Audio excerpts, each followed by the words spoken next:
Bienvenidos a este segundo día del primer encuentro internacional de bibliotecas jurídicas, las bibliotecas jurídicas en la Sociedad Mundial de la Información. Tengo el gusto, el honor, el privilegio de presentar esta conferencia magistral que dará el maestro Francisco Macías Vita. Y de conformidad con el programa que tenemos establecido, pues haremos la misma mecánica que en la conferencia anterior y que en las mesas anteriores.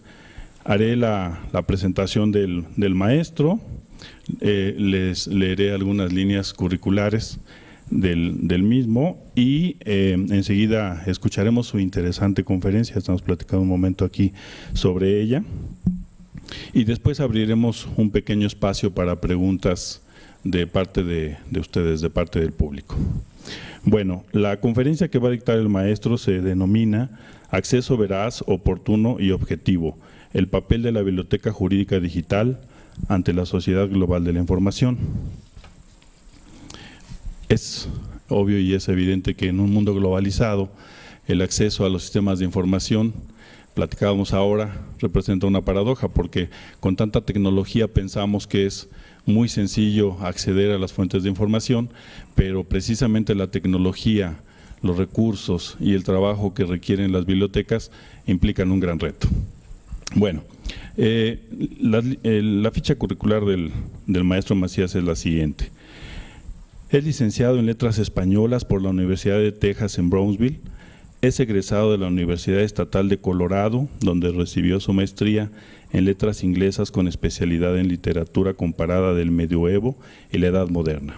Después de sus estudios en Colorado, pasó a la Universidad Católica de América en Washington, D.C., donde fue profesor de lengua española mientras cursaba clases de posgrado en literatura española. Actualmente es coordinador titular de proyectos jurídicos digitales en la Biblioteca del Congreso de los Estados Unidos, donde ha laborado desde 2007. Actualmente gestiona la digitalización del acervo análogo de la biblioteca jurídica que está en el dominio público. Entre otras responsabilidades, ha proporcionado apoyo de referencia e investigación para clientes como la Corte Suprema de los Estados Unidos, el Departamento de Estado y el Departamento de Seguridad Nacional, también de los Estados Unidos, entre otros. En la Biblioteca del Congreso ha brindado servicios de traducción e interpretación, lo cual le ha permitido a la Biblioteca Mayor y a la Biblioteca Jurídica la habilidad de generar investigaciones, análisis e información con carácter de autoridad autoritativa. Es uno de los blogueros clave de In Custodia Legis, el blog oficial de la Biblioteca Jurídica, donde una gran parte de los temas que aborda están relacionados con momentos jurídicos históricos de México, España y demás espacios latinoamericanos. Bueno, si consideramos que la Biblioteca del Congreso de los Estados Unidos tiene una cantidad de volúmenes impresionante y que la cantidad de información que maneja ya con bases tecnológicas y el acervo que hay que procesar y lo importante de que esa información también tenga un sentido de acceso abierto, entenderemos de manera simple y sencilla que la conferencia que nos dictará el maestro es de suma importancia. Entonces, sin más, le doy la palabra al maestro Francisco Macías. Muchas gracias, Raúl, y muchas gracias a todos ustedes por estar aquí esta mañana. Y también quisiera darles mis gracias a todos ustedes quienes han creado un espacio muy, muy hospitalario. Ustedes se han esmerado mucho por ser excelentes anfitriones y realmente se ha sentido, no nada más los directores de aquí, pero cada uno de ustedes realmente ha hecho de esto un evento fenomenal y se los agradezco. Y definitivamente al doctor Federico Hernández Pacheco por invitarme, para tener esta oportunidad de estar acompañado de tan distinguidos conferencistas. Bueno, antes de empezar también traje un libro de la Biblioteca Jurídica del Congreso de Estados Unidos y esta es una guía ilustrada y esto se lo presento al Instituto de Investigaciones Jurídicas para que lo tengan en su colección. Entre las imágenes que podrán ver aquí dentro, voy a abrirlo algunas de las joyas que tenemos. Lo que pueden ver aquí es una imagen de la cobertura de uno de los textos de estatutos de Catalina, la segunda de Rusia, entonces Catalina la Grande. Y entre otras imágenes que podrán allí ver dentro, podrán ver incunables y otros textos antiguos, pero todos son parte del acervo especial de la Biblioteca Jurídica del Congreso. Bueno, y ahora, si pasamos a la siguiente diapositiva. Antes de empezar, los comentarios expresados en esta presentación y aquellos que surjan durante la sesión de preguntas son las de su servidor y no necesariamente reflejan la posición oficial de la Biblioteca del Congreso de los Estados Unidos de América. Okay, pasamos a la siguiente. Entonces, esta es la estructura de lo que vamos a ver hoy día.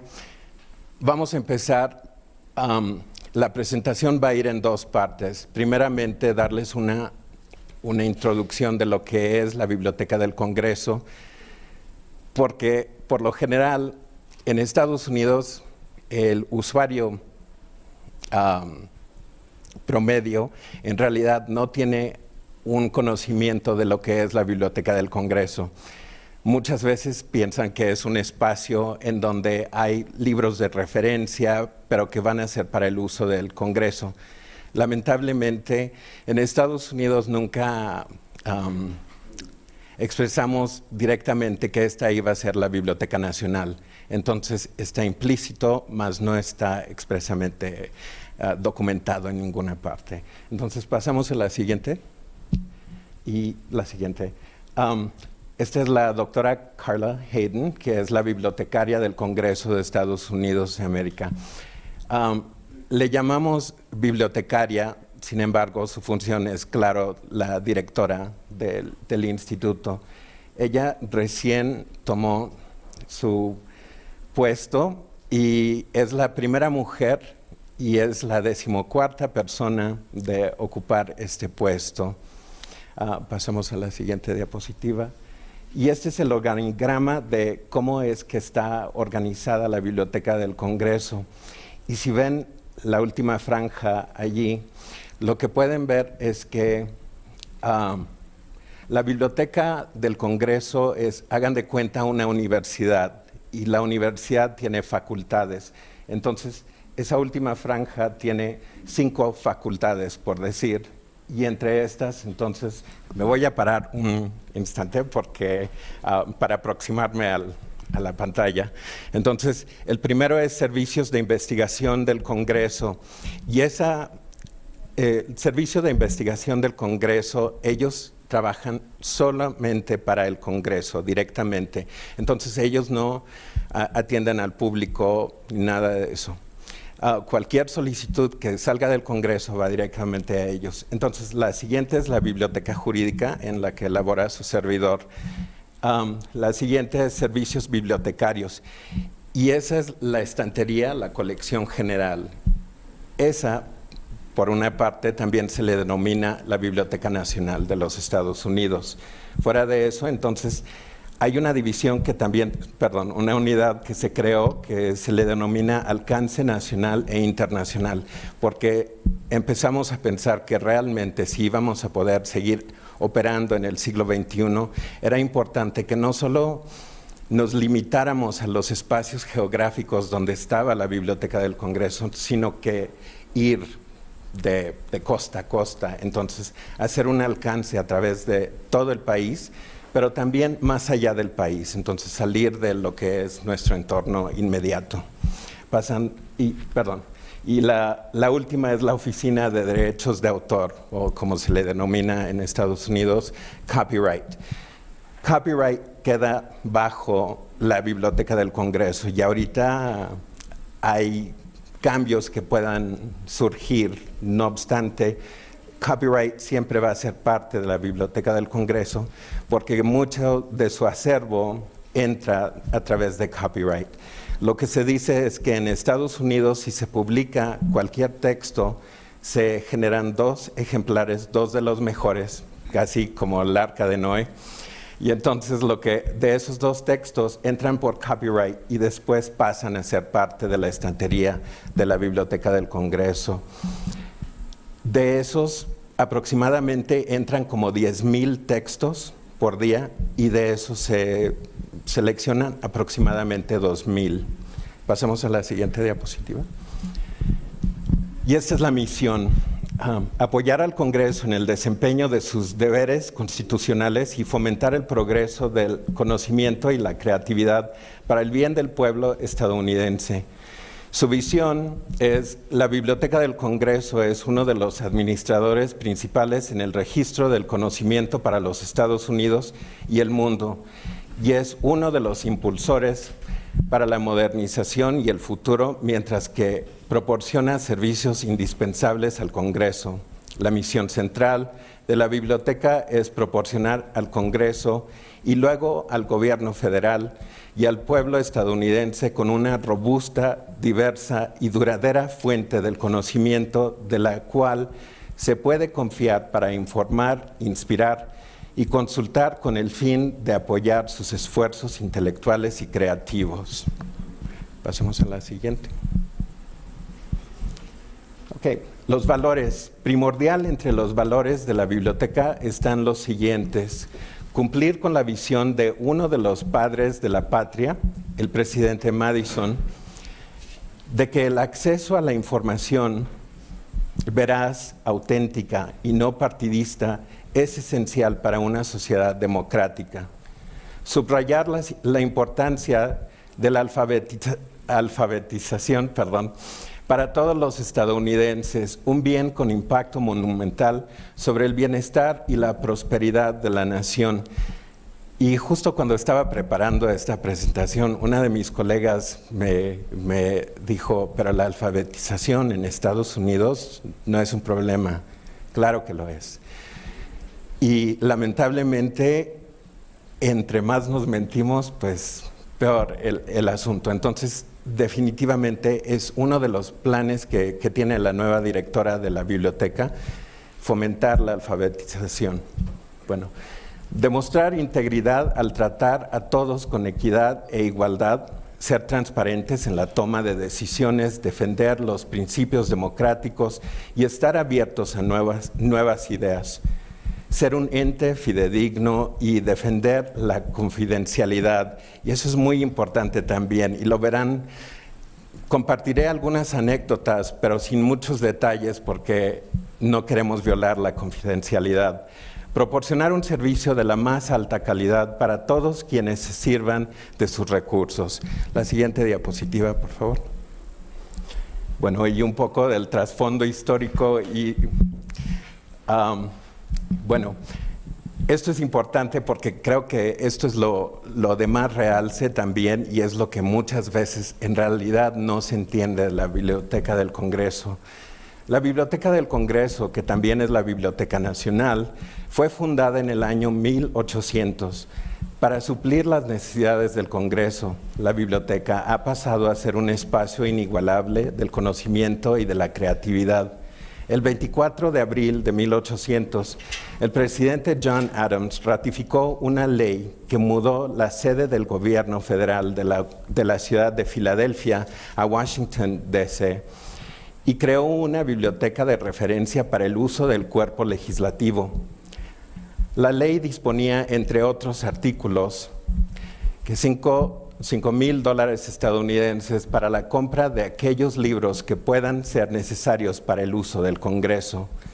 Originalmente, el acervo de la biblioteca estaba almacenado en el Capitolio Nuevo, hasta agosto de 1814, cuando las tropas británicas invadieron a la ciudad de Washington y prendieron fuego al Capitolio, a la Casa Blanca y otros edificios de gobierno.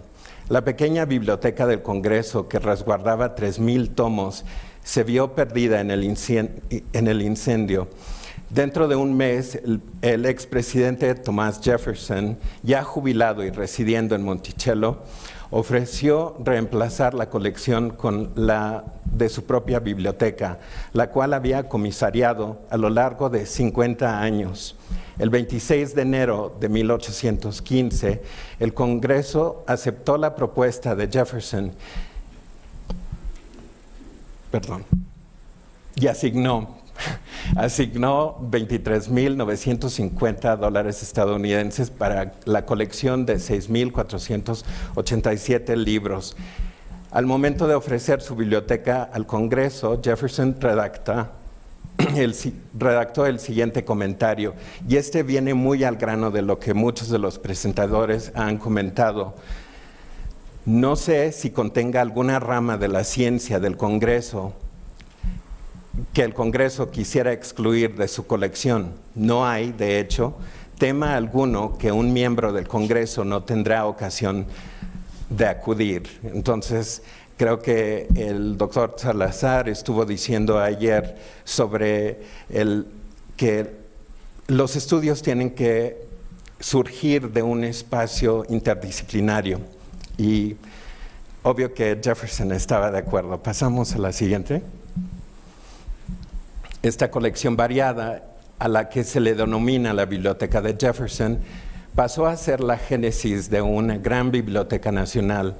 Para el año 1851, la colección aún resguardada en el Capitolio incrementó a incluir 55,000 tomos. Un incendio en el Capitolio en Nochebuena de ese año destruyó 35,000 de estos, incluyendo 2/3 de la biblioteca de Jefferson. Por ende, la biblioteca actual ha ido reuniendo ejemplares que fueron destruidos, que formaban parte de la colección original. En 1897, la biblioteca pasó del Capitolio a su propio edificio en la colina del Capitolio de Washington, estructura que hoy es conocida como el edificio conmemorativo Thomas Jefferson. Actualmente sus instalaciones en Washington comprenden 3 edificios: el Jefferson, el Adams y el Madison. Pasamos a la siguiente diapositiva. Y aquí lo que pueden ver en esta imagen son algunos colegas añadiendo textos a la colección que le denominamos la colección Thomas Jefferson, o bien la biblioteca Thomas Jefferson. Pasamos a la siguiente. Y aquí lo que pueden ver es las cúpulas del Capitolio y la cúpula del edificio Thomas Jefferson.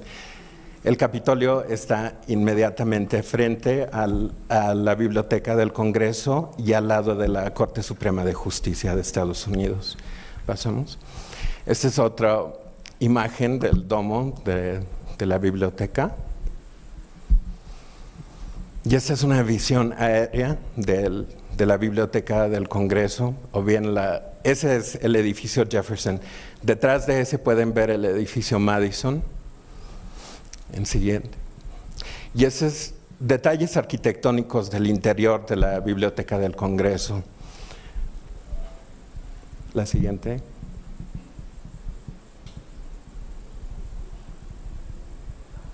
Y esto es nada más para que tengan una muestra de cómo es. Realmente es, para algunos es una obra ostentosa, para otros es una maravilla arquitectónica. Cuando he estado dando tours de ese espacio, muchas veces he visto ambas reacciones. Y a este espacio, en realidad, la arquitectura, claro que tiene influencias renacentistas, pero también tiene caracteres o una personalidad que realmente es parte del imperio americano que se le denominaba en el siglo XVIII. Pasemos a la siguiente. En esta escalinata que pueden ver, no sé si pueden ver muy bien, pero hay unos pequeños querubines y cada uno representa una industria nueva, ya que era un país nuevo, entonces industrias nuevas para industrias que se encontraban en su infancia. ¿Okay?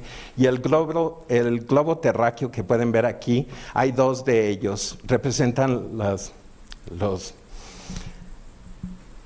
4 esquinas, como le llamamos en inglés, the four corners of the world.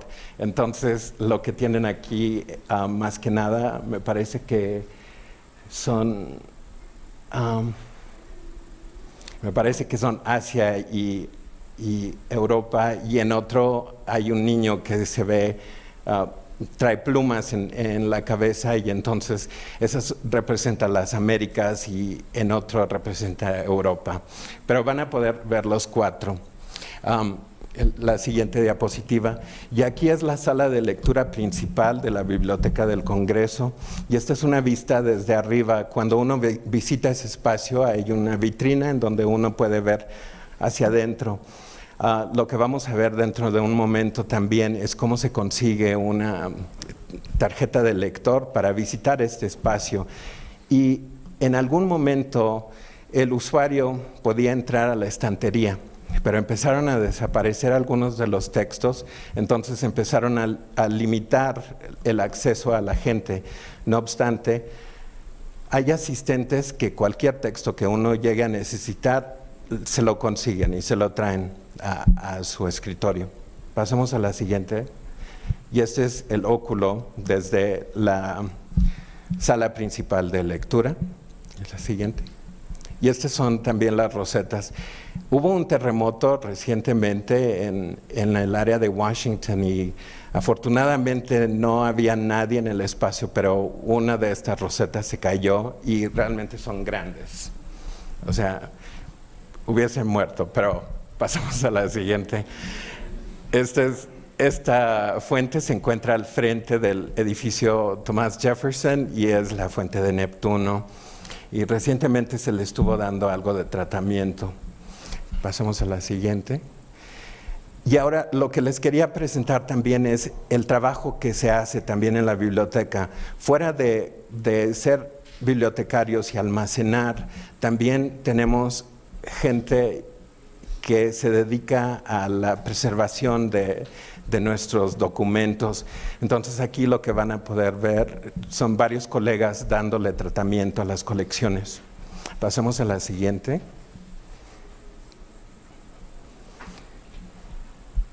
Y la siguiente, por favor.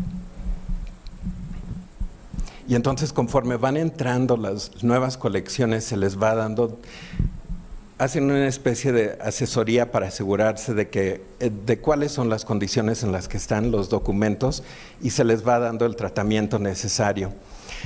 Lo curioso de estos colegas es que ellos tienen varias funciones. Para empezar, la mayoría son químicos, porque ellos van a trabajar con distintas químicas y van a analizar cómo vienen ensamblados los textos de distintas épocas. Entonces, cuáles son las gomas que se usaron para ensamblarlos, también cuáles son las maneras en que se van a limpiar y se les va a dar tratamiento a los distintos artefactos. Pasemos a la siguiente. Aquí pueden ver la nueva directora observando algo del tratamiento que se le están allí dando algunos de los colegas. Pasamos a la siguiente. Y también, como en muchas bibliotecas, los colegas allí también ensamblan muchos de los contenedores en donde se van a almacenar los artefactos que vamos recibiendo en la biblioteca. Y este es uno de prendedores que crearon específicamente para esa colección. La siguiente, por favor. Aquí lo que pueden ver, y esto me pareció muy interesante, especialmente entrar a esos espacios, es que esta es la encuadernación tal como se hacía en el siglo XV. Entonces, se le está dando preservación a esto porque este texto venía realmente deshecho. Sin embargo, por la calidad del papel, el papel estaba perfecto. Entonces se le va a dar una nueva encuadernación que justo encaje con el siglo del que provienen los textos. Se usa un lino de Irlanda que siempre me hace pensar en las guayaberas mexicanas, que son hechas del lino irlandés, porque es el que es más duradero, supuestamente. Ok, pasamos a la siguiente. Y aquí lo que están haciendo es tenemos una sección no en Washington, pero es en una ciudad que se llama Culpeper, Virginia. Y allí es en donde se resguardan las películas, justo porque, y algunos de ustedes quizás sepan mejor que yo, pero el producto del que están hechos, el film, es muy flamable. Entonces los ponen alejados y lo que tienen es varios casilleros para poder reducir el daño que pueda surgir si alguno de esos llega a inflamarse. Pero la otra cosa es que ese espacio cuenta también con un control de temperatura y humedad hecho a la especificación para este tipo de artefactos. Pasamos a la siguiente. También se le está dando un poquito más de análisis.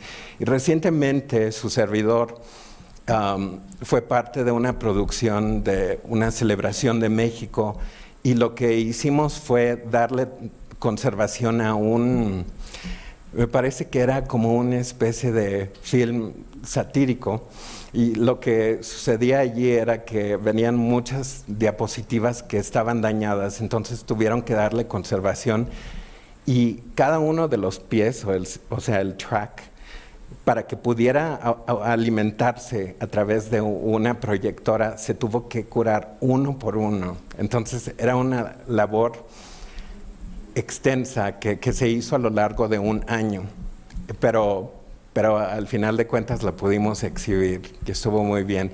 Y la embajada mexicana estuvo presente allí y ellos quedaron muy contentos con el trabajo que se hizo allí. Pasemos a la siguiente. Aquí lo que se está haciendo es, ya se ha digitalizado el rollo de película y entonces están editando y analizando aquello. Y todo esto se hace en aquel espacio, en Culpeper. Pasamos a la siguiente. Esto es muy interesante, el análisis de este documento por medios hiperespectrales. Es difícil. Recientemente se hizo una programación en el History Channel que estuvo muy interesante porque durante la época de Washington y Jefferson, claro que todo esto se redactaba en velo, en pergaminos. Entonces era cuero en donde estaban redactadas estas cosas. Y por este tipo de análisis lo que pudieron hacer es separar las varias capas en fotografía para poder ver que en algún momento cuando estaban redactando la Declaración de la Independencia estadounidense, alguien había escrito súbditos. Y pues para una nueva república que se decía ser no una monarquía, la palabra súbditos en realidad no era buena. Entonces eso se borró, o más bien se talló de allí, de ese cuero, y lo que pusieron fue ciudadanos. Pero en algún momento pudieron exponer eso, y ese tipo de análisis se hizo a través de este tipo de fotografía. Pasamos a la siguiente diapositiva. Y aquí, estos son investigadores que estaban visitando una de las salas de libros raros e incunables y ellos están dándole análisis allí. La realidad es que cualquier investigador puede ir a la Biblioteca del Congreso y puede contar con sus servicios y el apoyo que se les brinde allí. Y definitivamente cualquier texto que esté allí a la disposición lo pueden servir. Ahora, han habido instantes en los que yo he pedido algún texto y por supuesto el curador está allí para asegurarse de que yo no toque el libro. Entonces ellos van a voltear las páginas por uno. Pasamos a la siguiente diapositiva. Y aquí es una colega de la sección hebraica asistiendo a un joven investigador. Entonces, la Biblioteca del Congreso tiene, me parece que son 20 salas de lectura, en las que, y cada una de estas es especializada. Entonces, fuera de lo que se tenga en humanidades, también cada una. Entonces, la biblioteca jurídica, que es una unidad, pero para el usuario promedio va a ser otra sala de lectura. También hay una de música, entonces hay partituras que puedan examinarse, y entre la colección de música También hay un escritorio que pertenecía a Rachmaninoff. Pasamos a la siguiente diapositiva y este es con un video y les voy a permitir escuchar algo para que también vean el espacio de la biblioteca. From the Library of Congress in Washington, D.C.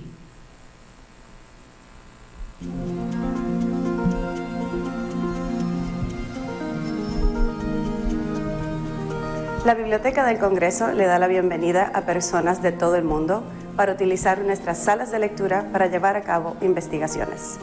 Para acceder a nuestras singulares colecciones, primero tendrá que obtener una tarjeta de lector de la Biblioteca del Congreso. Esta tarjeta es gratuita y disponible a cualquier persona mayor de 16 años. Debe presentar una tarjeta de lector válida cada vez que entre a una sala de lectura.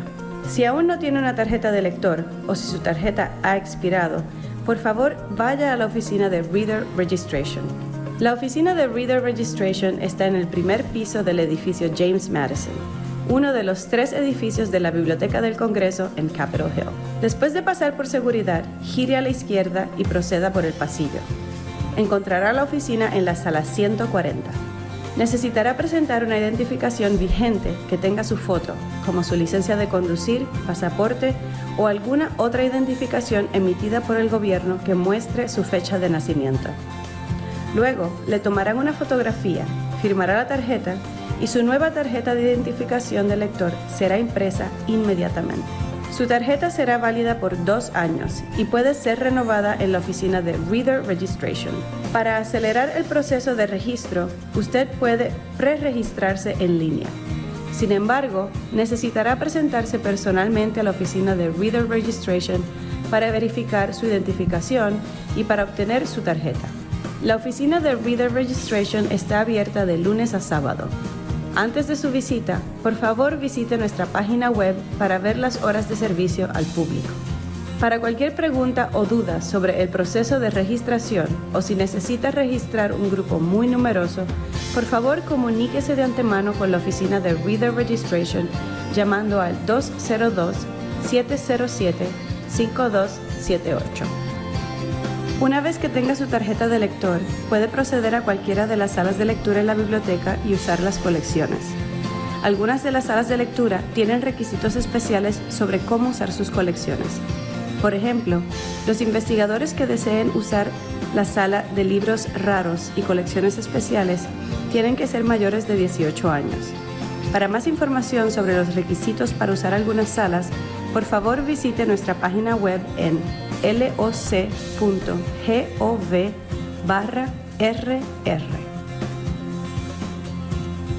Y recuerden, la Biblioteca Nacional es su biblioteca. Esperamos verlos muy pronto.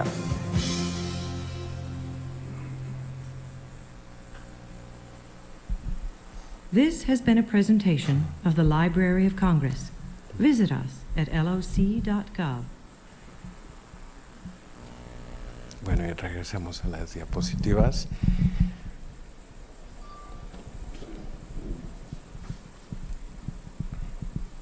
Y la siguiente, por favor.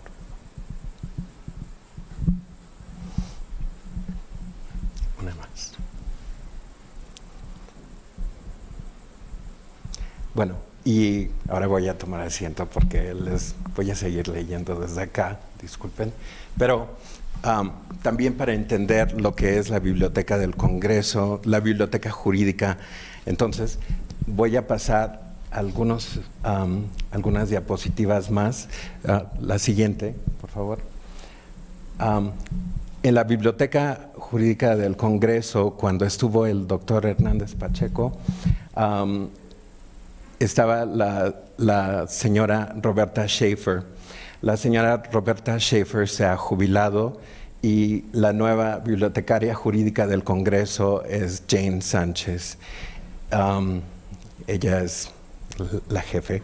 Pero además de eso, ella salió del espacio de humanidades de la Biblioteca Mayor y también antes de eso estuvo trabajando para el Departamento de Justicia. Pasamos a la siguiente. Entonces, esta es la estructura orgánica de la Biblioteca Jurídica y más que nada, bueno, entonces el señor a la izquierda, Roberto Salazar, él se dedica realmente a las cuestiones administrativas de las operaciones de la biblioteca jurídica. Janice Hyde, que ella es relevante para uno de los comentarios que tendré sobre GLIN, que es la Red Global de Información Legal, y ella es la encargada de las colecciones. Y Peter Rudick, él es el subdirector de la biblioteca jurídica, pero además de eso, la investigación, mucho de lo que se hace en la biblioteca jurídica por cuestiones de estudios cae dentro del espacio suyo. Ahora, para aclarar, creo que hubo una presentadora por acá que era parte de lo que le denominamos CRS. Ellos hacen investigación, si recuerdan, para el Congreso exclusivamente. La biblioteca jurídica hace estudios para el Congreso, pero además hace estudios para el resto de las ramas de gobierno. Entonces, si la rama ejecutiva pide, entonces también se le da. Pero más que nada también la visión es distinta. La visión de CRS es solamente estadounidense, derecho estadounidense. En la jurídica es una visión extranjera e internacional. Y contamos con abogados de varios países, entre estos Argentina, México, Nicaragua, Rusia, Nueva Zelanda, el Reino Unido, Canadá, Pakistán, entre otros más. Como no podemos abarcar todo el globo, entonces lo que hemos hecho es ocupar abogados que puedan responder para varias jurisdicciones, en donde las culturas jurídicas de esas jurisdicciones sean semejantes unas a las otras. Pasamos a la siguiente diapositiva. Y la misión de la Biblioteca Jurídica del Congreso de Estados Unidos de América es proporcionar servicios de investigación e información al Congreso estadounidense, al igual que a las Cortes federales y a las agencias de la rama ejecutiva, y rendir servicios de referencia al público para lograr su misión. Esta ha reunido la colección más amplia de textos y demás recursos jurídicos de todos los países, y en la actualidad también opera dentro del espacio de la información digitalizada con bases de datos en línea y guías globales de información jurídica. Y me parece que colectamos en 470 idiomas fuentes primarias de todo el mundo. Pasemos a la siguiente. La Biblioteca Jurídica del Congreso se establece en el año 1832 como un departamento de la Biblioteca del Congreso. Actualmente, la Biblioteca Jurídica del Congreso estadounidense no solo representa la colección de derecho más grande del mundo, con más de 2.65 millones de volúmenes, sino que también es una institución que sirve al Congreso estadounidense, las demás ramas de gobierno y sus respectivos órganos, gobiernos subnacionales, locales, y al público con sus servicios de investigación y referencias incomparables y amplios servicios electrónicos, entre estos el proyecto de digitalización denominado Siglo de Legislación para una Nueva Nación. Pasamos a la siguiente. Y aquí son algunos de los instrumentos que crean el espacio de la Biblioteca Jurídica del Congreso. Y en algún momento, como sabrán, los legisladores se llega a un punto en el que tienen que legislar más allá de las horas normales. Entonces se dispuso que la Biblioteca Jurídica tenía que estar abierta todas las horas que el Congreso estuviese legislando, para que tuvieran acceso a estas materias. Pasamos. La siguiente, por favor. Bueno, y allí paramos. Bueno, entonces, ahora a lo que vinimos, y disculpen si voy un poco largo. El tema de nuestro papel ante la sociedad global de la información me parece muy relevante, especialmente en la actualidad en la que vivimos. Antes de pasar a otros temas, quisiera hablar un poco sobre la evolución de las bibliotecas de investigación, que también incluye las bibliotecas jurídicas. Las bibliotecas de investigación durante los últimos años y cada vez con mayor frecuencia se ven enfrentadas a adaptarse a cambios que han resultado por la tecnología, como decía Raúl en la presentación, y que estas mismas realmente no pueden controlar. Anteriormente, las bibliotecas colectaban materiales análogos. Esto sigue en pie. No obstante, cada día se generan nuevos materiales en formatos digitales. En muchas ocasiones, dichos formatos no están estandarizados. Por ello, la biblioteca se ha tenido que adaptar para colectar y servir esos materiales. El verdadero desafío es lograr hacerlo dentro de las limitaciones de los recursos financieros y los recursos humanos. La escasez de los recursos financieros siempre será una realidad. Por ello, las soluciones tendrán que salir de espacios de colaboración e innovación. El punto de colaboración lo abordaré más adelante. Actualmente, la oportunidad de publicación es realmente asequible. Esto, por una parte, es muy bueno, ya que ha democratizado el proceso de publicación. Esto ha proporcionado a muchas personas creativas y a eruditos de todo el mundo nuevas oportunidades. Además, le ha dado voz a culturas y subculturas marginadas. Como muchos entenderán, antes las editoriales eran parte de un mundo élite que podían admitir o denegar la oportunidad de aportar su voz al colectivo de voces que comprendían el canon intelectual o creativo. Con medios como academia.edu o Digital Commons y otras publicaciones semejantes bajo la denominación Common, los blogs y las opciones de autopublicación que brinda la compañía de comercio electrónico Amazon.com, solo para mencionar algunas opciones que existen hoy en día, las posibilidades de añadir sustancia a una temática o varias temáticas realmente son favorables, pero no todo es color de rosa.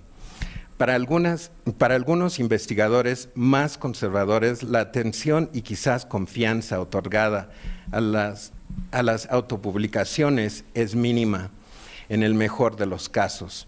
Claro, sus dudas no son en vano. Existen en ocasiones graves problemas con la autopublicación. El escrutinio de la investigación, las fuentes y los méritos de estas no necesariamente son aspectos impulsores de la autopublicación. Además, hoy día la apariencia de sitios web y de publicaciones cibernéticas hacen cada vez más difícil la tarea de discernir la validez de una fuente. Por una parte, con las plantillas y demás herramientas del diseño gráfico, cualquier persona con algunas destrezas del siglo XXI puede bien diseñar o cultivar un portal convincente. Sin embargo, su contenido puede carecer de real veracidad. Lo mismo se puede decir sobre quienes realmente tienen algo que aportar, pero por desdicha no cuentan con las destrezas del diseño gráfico y por ello la presentación de su producto carece de la apariencia que le daría más realce y credibilidad. Por ello, las bibliotecas son equipos. Con sus equipos de investigación, bibliotecólogos y eruditos en una gama de disciplinas suelen ser los entes idóneos para descifrar la fidedignidad de sitios, productos cibernéticos y autopublicaciones, entre otros formatos. Pasemos a la información falsa y las noticias falsas, que son una temática relacionada a la autopublicación, ya que éstas nacen justo de esta habilidad. Según un artículo de la Asociación de Internautas, una asociación española sin fines de lucro, establecida en 1998, al 70% de los internautas les es difícil distinguir entre un artículo del periodismo satírico de una noticia fiable. Un artículo de la página NeoStuff aconseja lo siguiente. Primero, usa tu sentido común. Siempre pregunta si la fuente es confiable. Busca otras fuentes. No quedes como tonto compartiendo información falsa. Duda en todo momento. Asesórate de un experto. Pero algunos de estos consejos realmente son difíciles porque hay tanta información en Internet. Pero este no es un problema exclusivamente de nuestros tiempos. Siempre han existido fuentes dudosas. Les contaré una anécdota. Recuerdo un momento en el que a la Biblioteca Jurídica se le solicitó información sobre un caso. La pregunta era respecto al poder ejecutivo y al patrimonio cultural. Sin entrar en más detalles, yo, como me imagino todo investigador lo haría, empecé escudriñando las fuentes y citas de varios textos que hablaban al respecto. Someramente pude vincular todos los artículos con un artículo en particular en el que se le denominaba a esa norma decreto supremo. Localicé el artículo original y, aunque debería decir que fue asombroso, llegué a ver que el artículo no tenía citas ni bibliografía. Y para el decreto supremo no había ni una fecha de publicación. De ahí empecé a dudar. Hice un listado de lo que sabía y luego pude formar una hipótesis. La norma que buscaba se encontraría en la Gaceta Oficial entre los años 1900 y 1905. Por fortuna, en ese momento no era posible publicar como lo es posible hoy en día. Luego de buscar página por página, pude encontrar el decreto. No era un decreto supremo, era simplemente un decreto. Pero su contenido aclaraba precisamente lo que se arguía. Este es un buen ejemplo del papel que desempeñamos las bibliotecas jurídicas. Quiero pensar que nuestro hallazgo resultó en una reacción en cadena necesaria para corregir o revalidar una fuente sin cita. Pero una regla fundamental de toda buena investigación es de siempre consultar fuentes de primera mano. Respecto al papel que desempeñan las bibliotecas jurídicas ante la sociedad global de la información, tengo otra breve anécdota. Tuvimos con nosotros una delegación de uno de los países hermanos. Entre los delegados, uno tenía una inquietud sobre una norma que se había emitido a principios del siglo XX. Cuando se le dio un tour de la estantería de la biblioteca jurídica, se le ocurrió que quizás este sería el momento propicio para indagar. Localizamos el texto en el que la norma en cuestión se encontraría. Lamentablemente, el texto estaba en muy mala condición. El papel que se usó para difundir esa norma era papel acidificado. Al pasar los años, se pegaron las páginas y hubiese sido imposible leer su contenido. No obstante, si recuerdan las imágenes de mis colegas en la división de conservación, podrán entender a dónde voy con todo esto. Mandamos el texto a que se alcalinizara para que se pudiera trabajar con el documento. Luego de que se abrieron sus páginas, cada página se prensó y luego se digitalizó el documento por completo. En efecto, la derogación de la norma en cuestión se encontraba allí dentro. Esto resultó en una serie de medidas correctivas o bien de un proceso de deslegislación de los derivados de una norma que estaba sin efecto. Como institutos operando con fines nobles como la alfabetización, la transparencia y el acceso a la información, las bibliotecas capacitan a la gente para participar en una sociedad civil. Pero valga la redundancia, el acceso es clave. La digitalización de medios análogos y la difusión de medios digitales actualmente nos permiten llegar a nuevos lectores y alcanzar nuevos espacios. Y hoy, más que nunca, creo que hemos pasado a una época que no solo permite la colaboración, sino que nos insta a colaborar. La colaboración no es algo nuevo para las bibliotecas. Un ejemplo óptimo de la colaboración es la biblioteca digital, o bien BDM, que la diapositiva que tienen allí al frente es el interfaz en español para la BDM, y si ustedes no han acudido, por favor, definitivamente visítenlo. Pero sí tenemos estadísticas y aparentemente el país que visita la BDM es México. Así es que muchas gracias.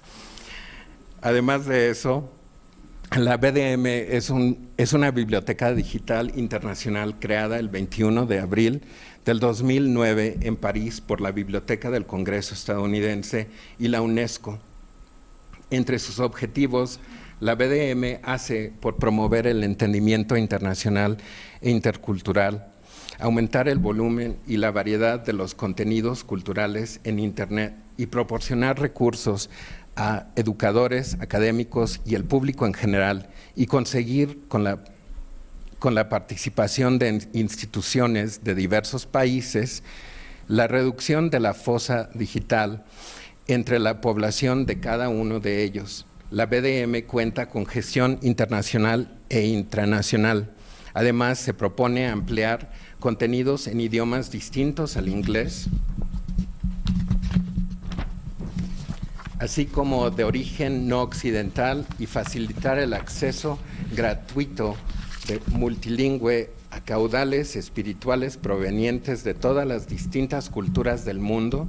El material disponible incluye manuscritos, mapas, libros raros, partituras musicales, grabaciones, películas, fotografías, documentos de arquitectura, así como otros materiales. Y para nuestros propósitos también incluye instrumentos jurídicos. Pasamos a la siguiente diapositiva.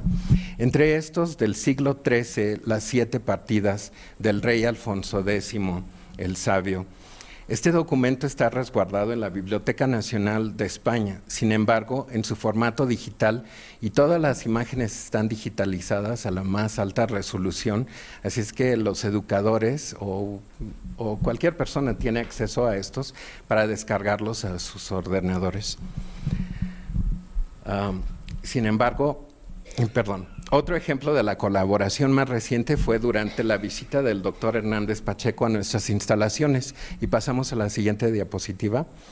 Durante su visita compartimos el trabajo que hemos logrado en el Portal de Derecho Indígena, el cual es un proyecto que aspira a recopilar el cuerpo normativo de todos los pueblos indígenas del continente americano.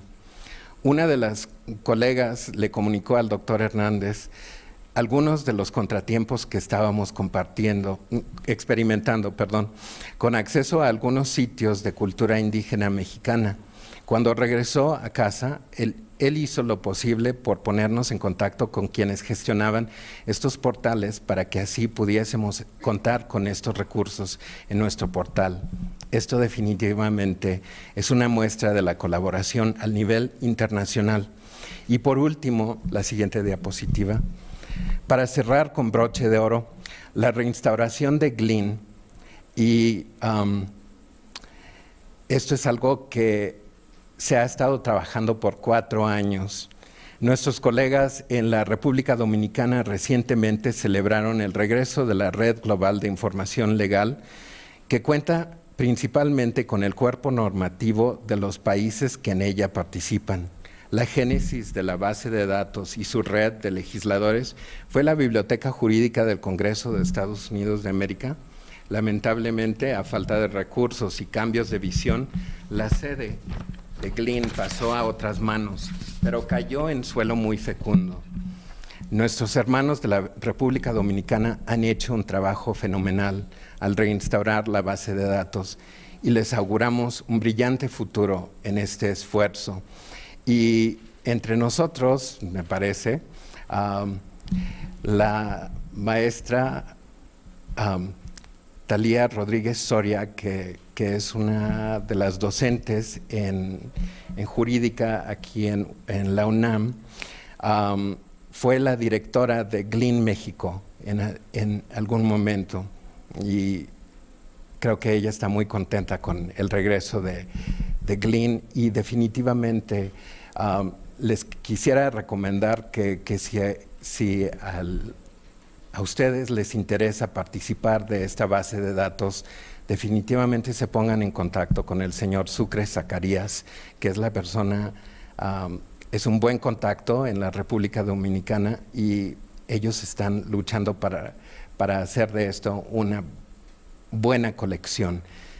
Todos los que participan de Glean, cada uno de los gobiernos o agencias que participan de ella son dueños de su propia colección, entonces no le están dando permiso de difundirla, sin embargo colaboran y todas las participaciones son iguales allí. Nuevamente, la colaboración es algo nuevo para las bibliotecas.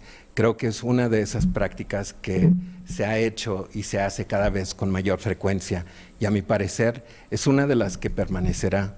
No obstante, con el fin de que la colaboración sirva para suplementar o suplir cualquier carencia que podamos experimentar actualmente, debe ser utilizada de una manera estratégica. Me refiero a la escasez de recursos y las limitaciones de nuestros presupuestos. También es importante recordar, aunque creo que no es necesario decirlo, lo diré, siempre hemos sabido que se puede lograr mucho más cuando laboramos juntos en lugar de hacerlo solos. Muchas gracias.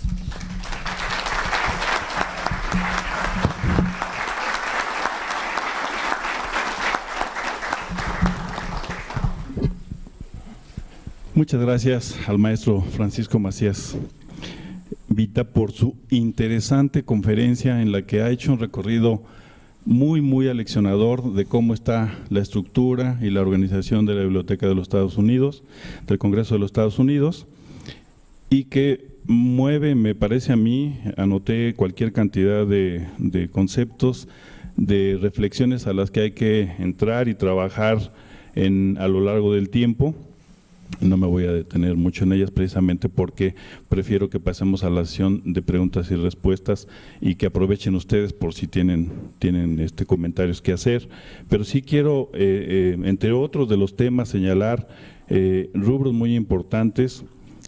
Primero, el recorrido histórico que nos ubica en cómo está la biblioteca es muy interesante para entender cómo funciona hoy. Pero además creo que toca un punto medular en la labor que hacemos todos ustedes, todos quienes estamos involucrados en los libros y en la preservación de los libros.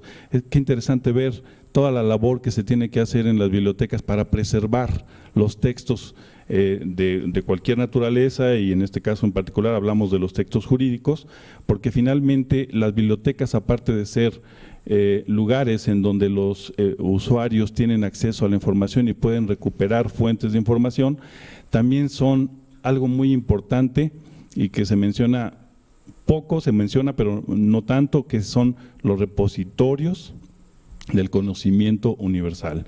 Son los repositorios en donde preservamos la cultura en general y la cultura jurídica en particular. Eso es algo fundamental. Sí.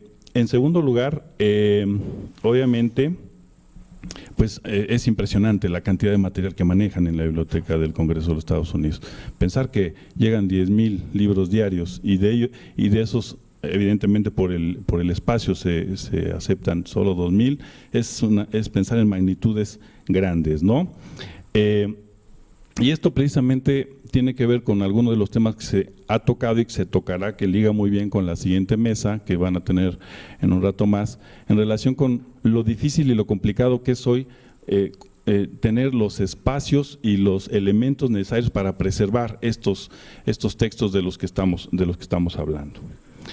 Y por eso, una de la lista de conceptos que se tocaron y que fueron magistralmente tocados por el maestro Macías, están entre otros, pues precisamente lo importante de la colaboración en todos los ámbitos, en todos los terrenos, nacional e incluso internacional, para poder sumar esfuerzos, compartir experiencias e incluso pues recursos, en el sentido de que cuando ya se hizo una labor de preservación de algún material, pues mejor invertir los esfuerzos y los recursos en preservar otro tipo de obras, ¿no?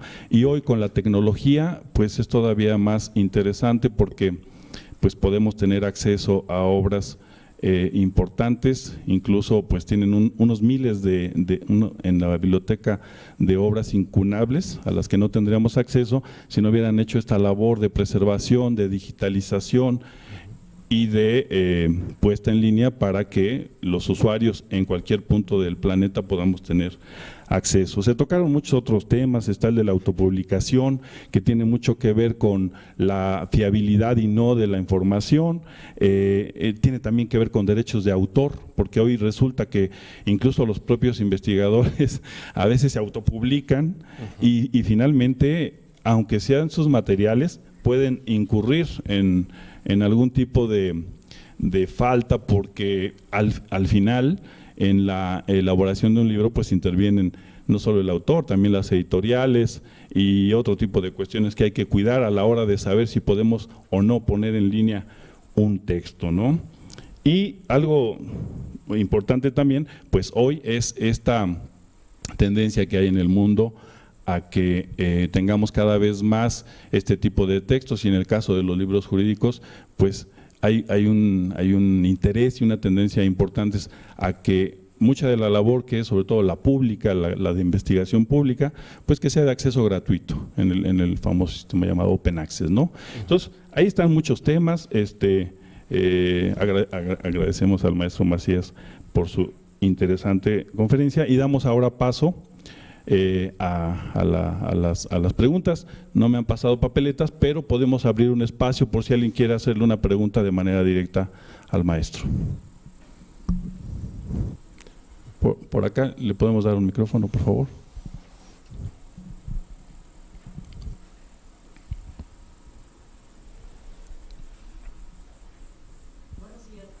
Buenos días.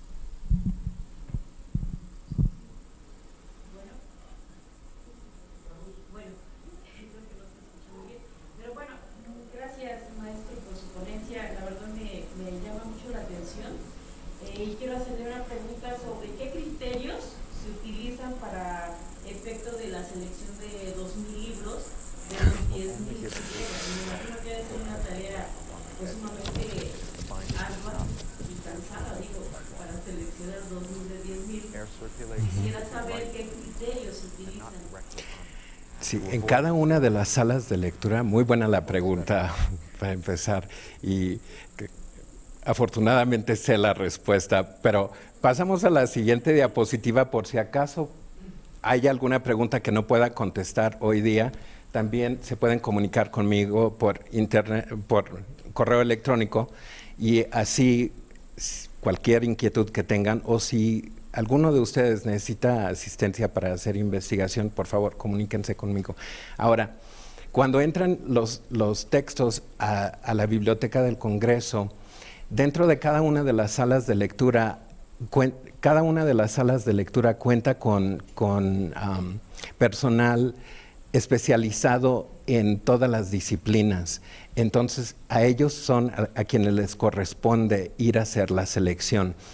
Inicialmente, cuando entran, entonces los catalogadores pueden hacer un surtimiento para ver en qué disciplina caen estos textos, pero fuera de eso, entonces cada uno de los, en Estados Unidos les llaman selecting officials, o sea, el oficial que va a hacer la selección, y cada uno se le encarga cierta parte de las disciplinas y geografías, espacios geográficos.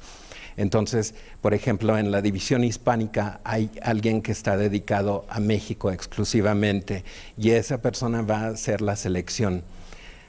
Puede ser, por una parte, algo subjetivo, pero la persona esa también debe de anticipar en dónde hay carencias en la colección.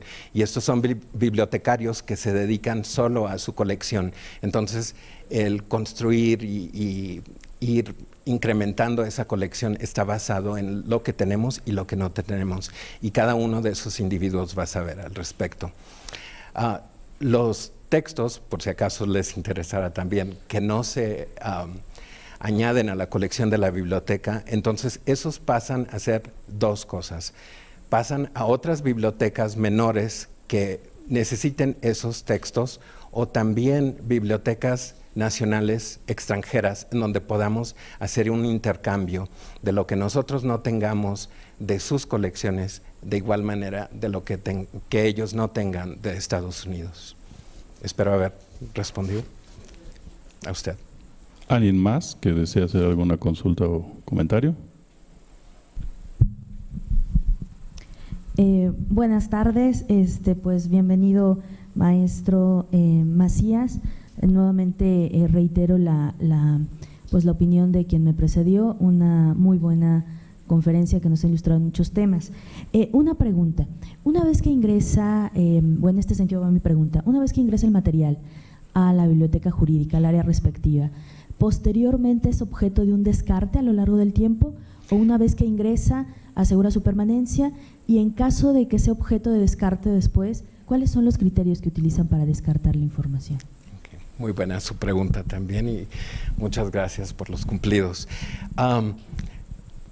Primeramente, lo principal que colectamos en la biblioteca jurídica son textos de primera mano, o sea, fuentes primarias que van a ser constituciones y todo el cuerpo normativo. Nos llegan a la biblioteca gacetas, entonces el diario oficial llega allí a la biblioteca. Esos nunca se descartan. Lo que sí sucede es que la versión impresa para los países que siguen produciendo una versión impresa, esa pasa a ser escaneada para ser en microfilm. Entonces, ese es el medio que determinó la biblioteca, que era el medio idóneo para preservar aquello, porque se decía que la tecnología podría fallar, pero una lámina plástica se podría sostener a la luz y poderse leer en ese momento. Entonces siempre fue eso. Lo que hemos estado experimentando también es con la digitalización de eso, pero como sigue siendo una especie de medio volátil, entonces todavía no dedicamos todos esos esfuerzos para eso.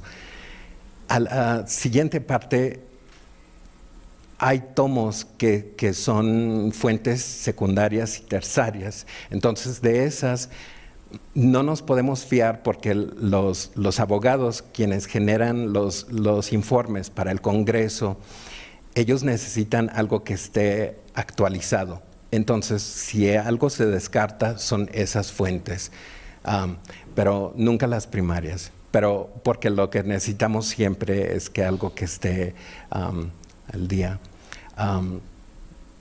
Creo que cubrí todo. ¿O faltó alguna otra parte? Bueno, sí, ¿no? Desde luego contestó parte de mi pregunta, pero no hablando solo de cuestiones o de textos normativos o legislativos, con libros que llevan doctrina, por ejemplo. Ok. Entonces, de la colección general. De la colección general. Sí, la colección general, no.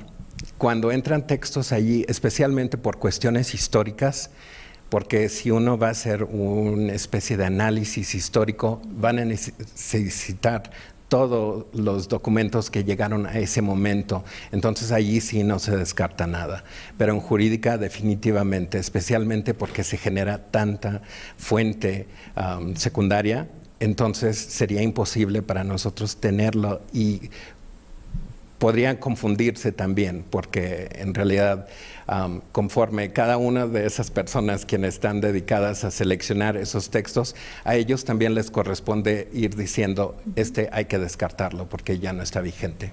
Ok, gracias. A usted. ¿Alguien más? Bien, si no es el caso, quiero finalizar con 3 agradecimientos. El primero es agradecimiento y felicitación al doctor Federico Hernández, porque como responsable de la Biblioteca Jurídica nuestra se ha preocupado ya en diversos momentos en este tipo de labor que hoy se señaló aquí, que es la colaboración y el intercambio de ideas y de trabajo con otras bibliotecas del país y del extranjero. Y por supuesto por celebrar eventos como este y como los que ha celebrado los años anteriores, para que pueda haber un foro de encuentro entre quienes nos dedicamos a los libros y que nos dedicamos a preservar los libros y a conformar los repositorios que guardan toda nuestra cultura. El segundo agradecimiento es a ustedes por su atención y por escuchar esta mesa y esta conferencia. Y el tercero, después del cual le entregaré la constancia de participación, es al maestro Francisco Macías Vita por su interesante conferencia. Muchas gracias a todos. Muchas gracias.